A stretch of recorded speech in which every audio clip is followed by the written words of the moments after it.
ሰላም ጤና ይስጥልን። የተወደዳችሁና የተከበራችሁ የጣና ቴሌቪዥን አድማጭ ተመልካቾቻችን እንደምን ዋላችሁ? ከጣና ቴሌቪዥን የህዳር 3 ቀን 2018 ዓ.ም የምሽት ጣና ዜናችን ተጀምሯል። ዜናዎቹን እየመራው አማራ ሰፋ አብሬያችሁ ቆያለሁ። በቅድሚያም አርዕስተ ዜናዎቹን እናስቀድማለን። የሱዳን ኮሪደር በልጆቹ ብርቱ ክንድ ተጠብቆ ዘልቋል። በአንጻሩ የብልጽግናው የዛ አዛዥ የሚያቀርቡት ተደጋጋሚ ጥያቄ የምትዋጋው ክላሽ ከታጣቂ አማጺ ጋር እንጂ ሚሳኤል ካነገበ ጋር አይደለም እኮ የሚል ምላሽ ተሰጥቷቸዋል።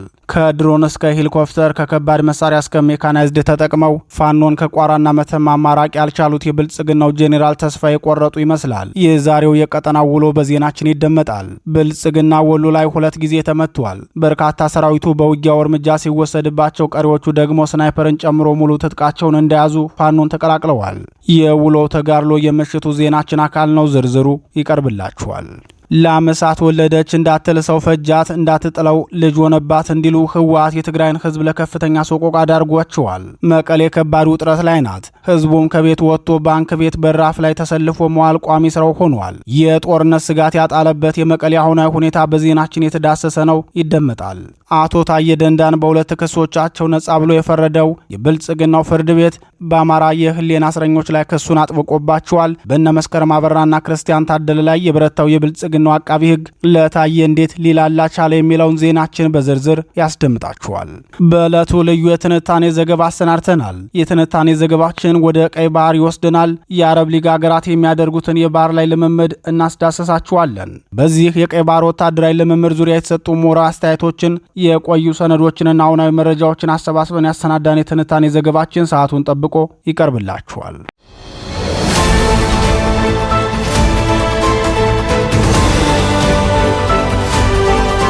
የተወደዳችሁና የተከበራችሁ የጣና ቴሌቪዥን አድማጭ ተመልካቾቻችን እነዚህንና ሌሎች የግንባርና የትንታኔ ዘገባዎችን ይዘናል። እስከ ዜናዎቻችን ፍጻሜ ድረስ አብራችሁን እንድትቆዩ እየጋበዝን ወደ ዝርዝር ዜናዎቹ እናልፋለን።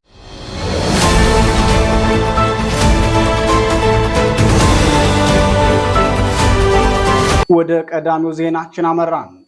የሱዳን ኮሪደሩ ትንቅንቅ የዛሬ ውሎ።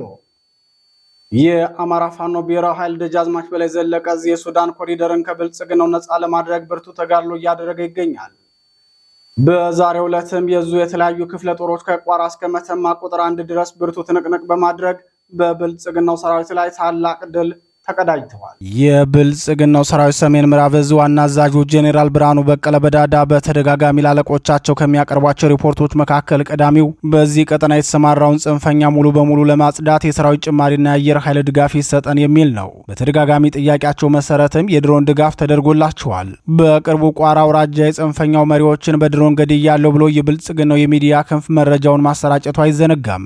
በዛሬው ዕለት የተደረገው ብርቱ ተጋድሎ የብልጽግናውን መስመራዊ መኮንን ጨምሮ ከ12 በላይ እርምጃ እንደተወሰደባቸው ለጣና ቴሌቪዥን የደረሰው መረጃ ያመላክታል። ይህ በእንዲህ እንዳለ የአማራ ፋኖ ብሔራዊ ኃይል አፄ ቴዎድሮስ 206ኛ ኮር 34ኛ ክፍለ ጦር በብልጽግናው ሰራዊት ላይ ድል መቀዳጀቱን አስታወቀ።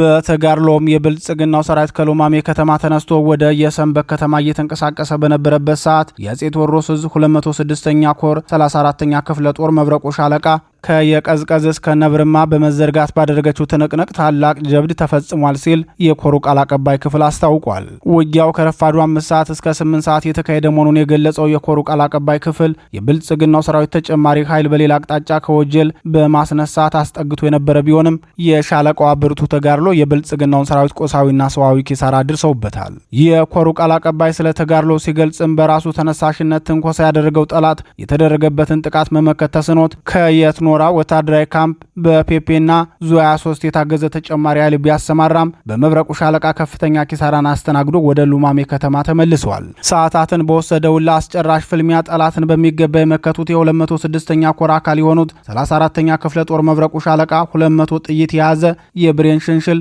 1 የብሬን አስቃጥላ ከነ ጥይቱና ሌሎች ወታደራዊ ቁሳቁሶች ከጠላት ላይ ማስቀረት ተችሏል ሲል ተናግሯል።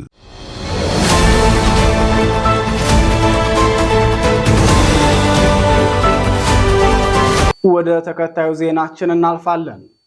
ፋኖ ወሎ ላይ ድል ተቀዳጀ። የአማራ ፋኖ ብሔራዊ ኃይል አፄ ምኒልክ ዕዝ ታላቅ ድል የተቀዳጀበትን ተጋድሎ አድርጓል። በሰሜን ወሎ ዞን ጊራና ሲንቀሳቀስ በነበረ የብልጽግናው ሰራዊት ላይ ፋኖ በፈጸመው የደፈጣ ጥቃት ወታደራዊና ሰዋዊ ኪሳራ ማድረስ ተችሏል ሲል የዙ ቃል አቀባይ ክፍል አስታውቋል።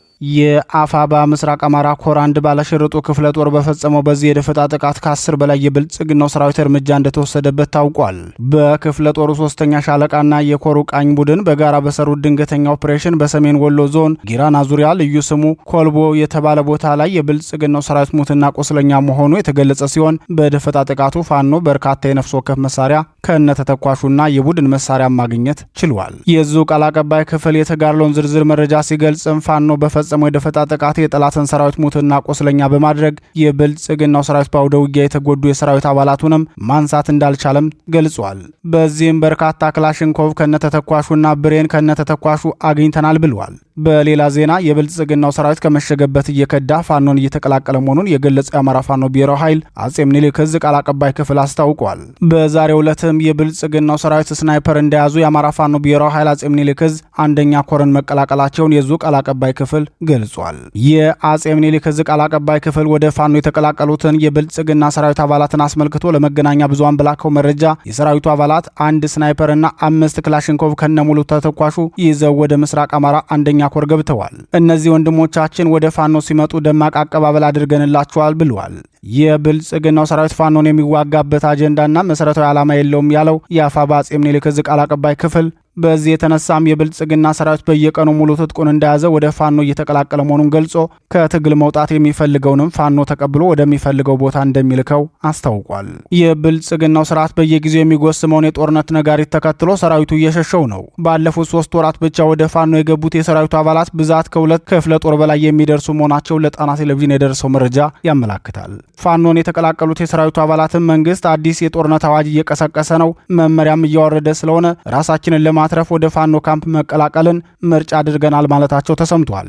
በዚህም 1 ስናይፐር ከነሙሉ ትጥቁና ተተኳሹ ጋር 5 ክላሽ ወገብና የደረት ትጥቅ ጨምሮ ከነተተኳሾቻቸው እንዲሁም የእጅ ቦምቦቹን በመያዝ ወደ አፋባ ምስራቅ አማራ ቀጠና አጼ ምኒልክ ዕዝ አንደኛ ኮርን ተቀላቅለዋል።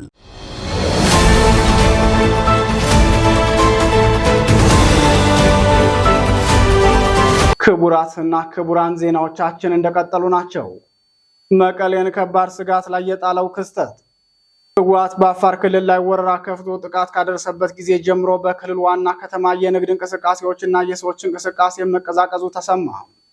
ዳግም ወደ ጦርነት የሚገባበት ዕድል ሰፊ መሆኑን ስጋት ያደረባቸው የመቀሌ ከተማ ነዋሪዎች የምግብና ሌሎች ሸቀጦች ዋጋ ካሁኑ መናሩን በምሬት ተናገሩ። ህወሓት ባሳለፍነው ሳምንት ጥቅምት 26 ቀን 2018 ዓ.ም የአፋር ክልል ወሰንን አልፎ በመግባት የክልሉን ዞን 2 መጋሌ ወረዳ 6 ቀበሌዎችን በወረራ ይዞ ህዝቡንም ማፈናቀሉ ይታወሳል።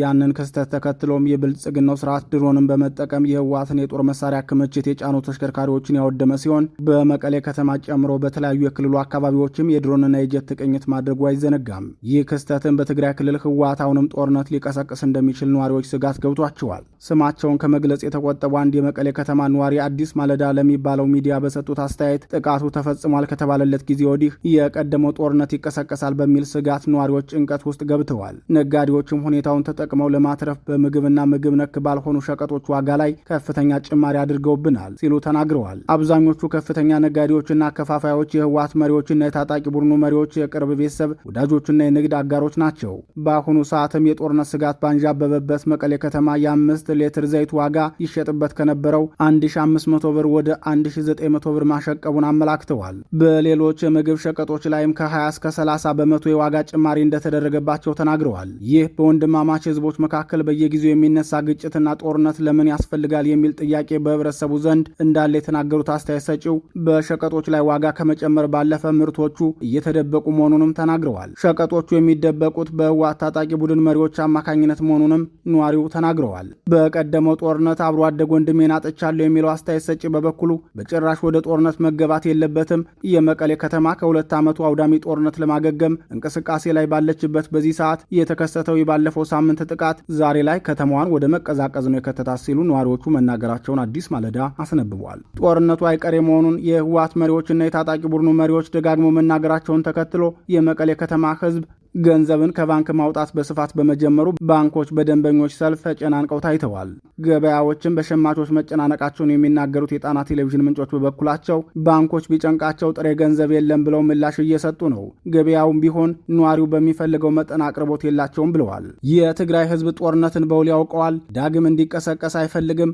ወጣቱም ራሱን ከዚህ እንዲያገል ስል ጥሪ ማቅረብ እፈልጋለሁ የሚለው የመቀሌ ከተማ ነዋሪው ያለን ቁስል ይበቃናል፣ ሌላ አትጨምሩብን፣ ሁሉም አካላት ጦርነቱን በማስቀረት ወይም ስምምነት ማምጣት በሚቻልባቸው ሁኔታዎች ላይ መምከር አለባቸው ሲሉ ስጋታቸውን ተናግረዋል። የአማራን ህዝብ ርስት ለመንጠቅ ለዳግም ጦርነት እየሰራ መሆኑን የሚናገረው ህወሓት በምክንያትነት የሚያቀርበው ብልጽግናንና የፕሪቶሪያ ስምምነትን ነው።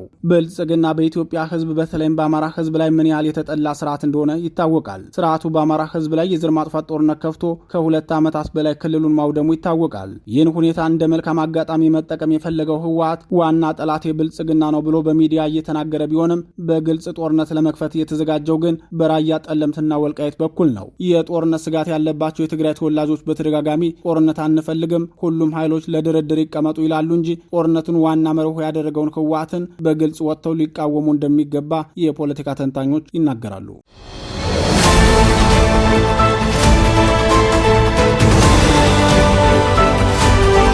ክቡራትና ክቡራን የጣና ቴሌቪዥን አድማጭ ተመልካቾቻችን የህዳር 3 ቀን 2018 ዓ.ም ጣና ዜናችን አሁንም እንደቀጠለ ነው። ታየ ነጻ ሲባሉ እነ መስከረም ላይ ግን ፍርዱ ጠብቋል። የቀድሞው የሰላም ሚኒስትር ዴኤታ ታየ ደንዳ ከተከሰሱባቸው 3 ክሶች በሁለቱ ነጻ ሲባሉ በአንደኛው ጥፋተኛ ተብለዋል። በአንጻሩ ክርስቲያን ታደለ፣ መስከረም አበራና ጎበዜ ሳይን ጨምሮ የአማራ ፖለቲከኞች ክሳቸው ወደ ዕድሜ ልክ የሚያስቀጣ ወንጀል ሊቀየር መሆኑ ተሰምቷል። የብልጽግናው ፌዴራል ከፍተኛ ፍርድ ቤት ልደታ ምድብ ችሎት በቀድሞ የሰላም ሚኒስትር ዴኤታ ታየ ደንዳ ላይ ዛሬ በዋለው ችሎት ሁለቱ ክሶች ነጻ ሲላቸው በአንደኛው ግን ጥፋተኛ ብሏቸዋል። የአቶ ታየን ብይን ለመስጠትም ለህዳር 15 ቀን 2018 ዓ.ም ቀጠሮ ተሰጥቶታል። የአቶ ታየ ደንዳ ጠበቃ አቶ አበራ የደንበኛቸውን የፍርድ ቤት ውሎ አስመልክቶ ለመገናኛ ብዙሃን በሰጡት ማብራሪያ ከጠላት ጋር መተባበር በሚል በአንቀጽ 251 አመርኋ መገፋፋትና ግዙፋዊ መሰናዳት አንቀጽ 257 ሰ እንዲሁም የጸና ፍቃድ ሳይኖር የጦር መሳሪያ ይዞ በመገኘት በሚል 3 ተደራራቢ ወንጀሎች ነበር ተከሰው የነበረው።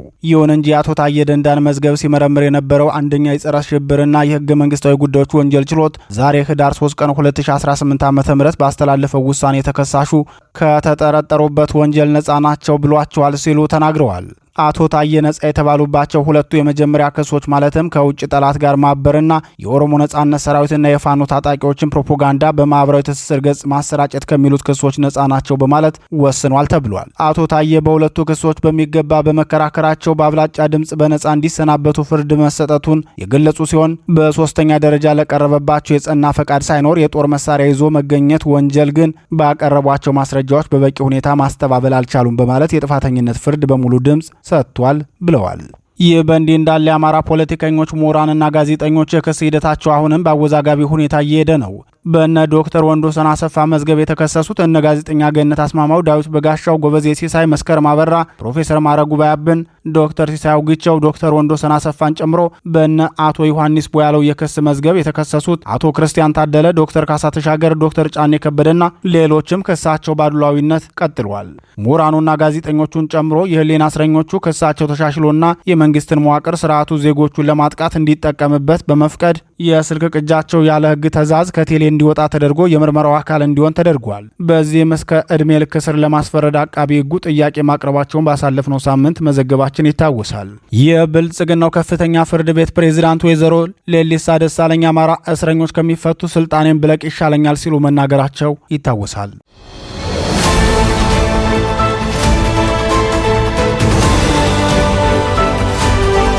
ክቡራትና ክቡራን በመጨረሻም በትንታኔ ወደምንመለከተው መረጃችን እናልፋለን። የቀይ ባህር ወታደራዊ ልምምድ ተጀመረ።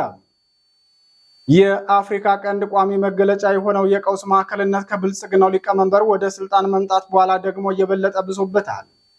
ግብጽና ሳውዲ አረቢያ ሌሎች የአረብ ሊግ አጋሮቻቸውን አስከትለው የአረብ ሊግ የባህር ኃይል ወታደራዊ ስልጠና ቀይ ባህር ላይ ጀምረዋል። የቀዩ ማዕበል 8 በሚል መሪ ቃል ወታደራዊ የባህር ኃይል ልምምድ እየተደረገ ያለው ከአሰብ ወደብ በቅርብ ርቀት ላይ ሲሆን የብልጽግናው ሊቀመንበር የልብ ወዳጅ የምትባለው የተባበሩት አረብ ኤሚሬቶች ከሳውዲ አረቢያ ጋር በቅንጅት ያፈረሰቻት የመን የባህር ኃይል ልምምዱ አካል ናት። ጅቡቲም በጉባኤው ላይ በመሳተፍ አጀንዳው ላይ ስሟ ሰፍሯል። ኤርትራ ግን በሜካፕ ክላስ ካልሆነ በመደበኛው ክፍለ ጊዜ አልሳተፍም ያለች መስላለች። የሶማሊያ ጉዳይ ምንም አልተባለለትም። ከዋና ደጋሾቹ ሳውዲ አረቢያና ግብጽ በተጨማሪም በጦርነት የሚተራመሱ ሱዳን፣ የመንና ሊባኖስ ተሳታፊ ናቸው። የጅቡቲን ተሳትፎ አስቀድመን ገልጸነዋል። 8ኛው ቀዩ ማዕበል የተባለው ይህ ወታደራዊ ልምምድ ለቀጣዮቹ ቀናት የንድፈ ሐሳብና የተግባር ልምምዶችን ባካተተ መልኩ እንደሚቀጥል ታውቋል። የጋራ ልምምዱ ዓላማም የጋራ ኦፕሬሽኖችን ለማካሄድ ነው ሲል የግብጽ ወታደራዊ ቃል አቀባይ ክፍል ገልጾታል። የጋራ ጦር የጋራ ኦፕሬሽንን ከመፈጸም ባለፈም የጋራ የባህር ላይ የውጊያ ዕቅዶችን በማውጣት እንደሚሰራ ተገልጿል። ይህ የባህር ኃይል የጋራ ስልጠና ከማካሄዱ አንድ ወር ቀደም ብሎ ሳውዲ አረቢያና ግብጽ የባህር ላይ ደህንነትን በጋራ መጠበቅን በሚመለከት መፈራረማቸው ይታወሳል። ሁለቱም ሀገራት ከሳምንት በፊት ወደ ጅቡቲ ተጉዘው ሳውዲ የታጁራ ወደብን ስትረከብ ግብጽ አዲስ ወደብ ለመገንባት የጦር ሎጂስቲክን ጨምሮ የባህር ኃይል ቁጥጥር ለማድረግ መስማማታቸው አይዘነጋም። በእርግጥ ግብጽና ሳውዲ አረቢያ በሁሉም መንገድ ስምምነት በማድረግና ስምምነታቸውን በማፍረስ ተወዳዳሪ የላቸውም። የሁለቱ ሀገራት ስምምነቶች ሁልጊዜም ቢሆን የሚጸኑ ባለመሆናቸው በሀገራችን አባባል የተልባ ስፍር የሚሉት አይነት ነው ይባላል። ሆኖም አንድ ሊረሳ የማይገባው እውነታ ሁለቱም በራሳቸው ፍላጎት ላይ መስማማት ባይችሉም በኢትዮጵያ ላይ ግን ተመሳሳይ አቋም ስላላቸው ያንን አቋማቸውን አስጠብቀው እንደሚጓዙ አያጠራጥርም። ከኢትዮጵያ በቅርብ ርቀት የጋራ የባህር ኃይል ልምምድ እያደረጉ ያሉት የአረብ ሊግ አባል ሀገራት የመሰብሰባቸው ዋና ምክንያት በግብጽ ግብዣ የቀረበ መሆኑ ይታወቃል። ከወር በፊት የአረብ ሊግ ዓመታዊ ስብሰባ ላይ የግብፁ ፕሬዝዳንት እንደ ኔቶ ያለ የአረብ ሊግ ሰራዊት እንፍጠር ብለው ያቀረቡት ጥያቄ በስልጣን ምክንያት ሐሳቡ ውድቅ ተደርጎ ነበር።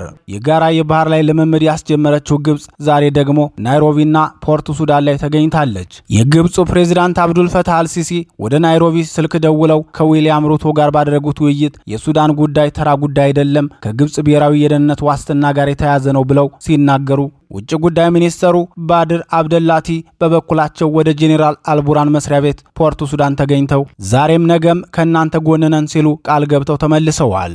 የቀይ ባህር ጉዳይ በግብጾች በኩል በዚህ መጠን ትኩረት ተሰጥቶት ቀጠናውን የውጥረት ድባብ እንዲያየልበት አድርጎታል። ለዚህ ደግሞ ዋናው ምክንያት የብልጽግናው ስርዓት በቀይ ባህር የጀመረው ቀጠናውን በውጥረት የመክበብ ዝንባሌ ነው ሲሉ የአፍሪካ ቀንድ የጸጥታ ጉዳይ ተንታኞች ይናገራሉ።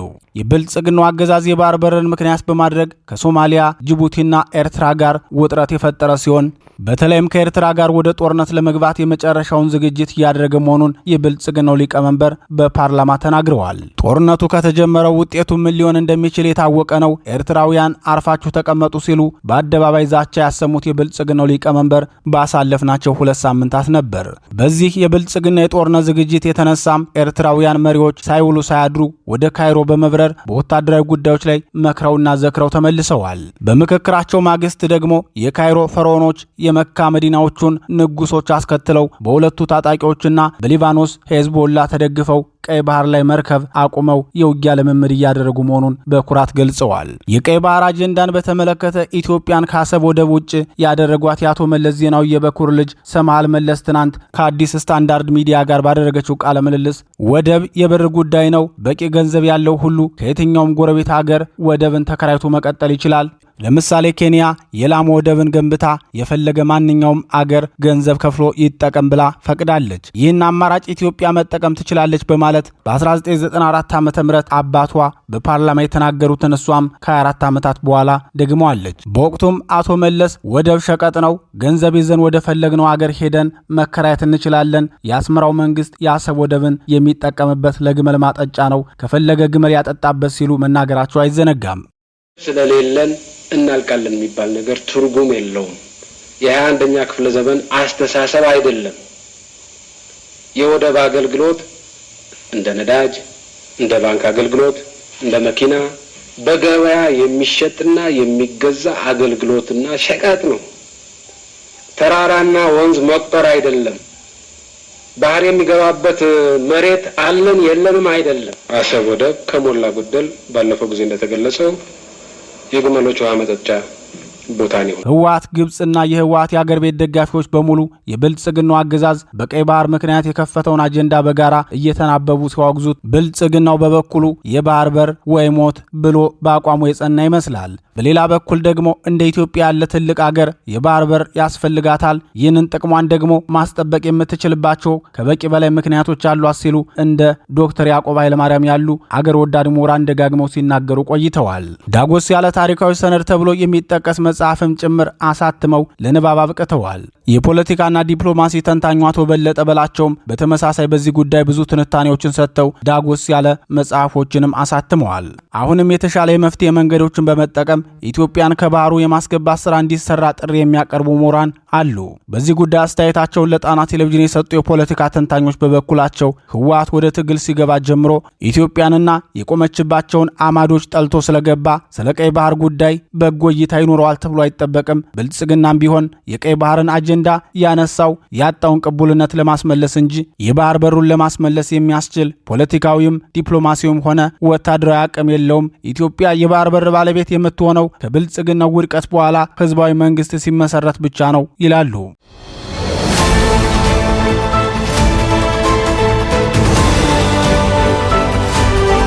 ክቡራትና ክቡራን የጣና ቴሌቪዥን አድማጭ ተመልካቾቻችን የህዳር 3 ቀን 2018 ዓ.ም የምሽት ጣና ዜናችን የተከታተላችሁትን ይመስል ነበር። ዜናዎቹን እየመራው አማራ ሰፋ አብሬያችሁ ቆየው። የጣና ቴሌቪዥንን የዩቲዩብ ቻናል አማራጮች ሰብስክራይብ በማድረግ በቋሚነት ወዳጅ እንድትሆኑ እንጠይቃለን። ጣና ቴሌቪዥን ከሀቅ ጋር